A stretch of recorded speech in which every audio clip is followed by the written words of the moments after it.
পূজা cherry মিডিয়ার মানুষকে বিশ্বাস করেন না। সংসার বাঁচাতে প্রয়োজনে মিডিয়াও ছেড়ে দিতে পারেন তিনি। ব্যক্তিগত জীবন নিয়ে এমনই মন্তব্য করেছেন ঢাকাইয়া চলচ্চিত্রের নায়িকা পূজা চেরি।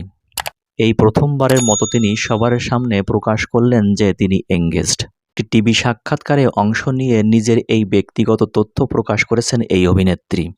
পূজা বললেন, এই প্রথম আমি প্রকাশ করলাম যে আমি এঙ্গেজড। কিন্তু তার হবু জীবনসঙ্গী যে মিডিয়ার কেউ নন তা তিনি স্পষ্ট করলেন। তিনি আরও বললেন, আমি যে পেশায় আছি এই পেশার মানুষকে আমি বিশ্বাস করতে পারি না। তাই আমার হবু জীবনসঙ্গী মিডিয়ার লোক নয়। নিজের জীবনসঙ্গী নিয়ে এ তথ্য প্রকাশ করেন পূজা নিজেই। বিয়ের পর তিনি কেমন সংসার চান তাও বললেন তিনি বললেন, আমার একটা শান্তিপূর্ণ সংসার চাই। আমার জীবনে যেন ডিভোর্স নামের শব্দটা না আসে।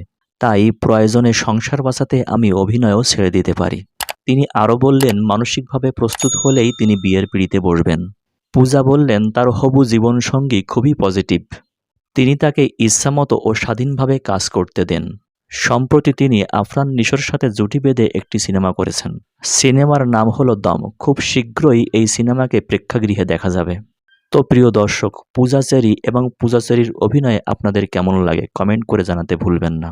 এবং আপনি যদি আমার চ্যানেলে নতুন হয়ে থাকেন তবে সাবস্ক্রাইব করে পাশে থাকবেন।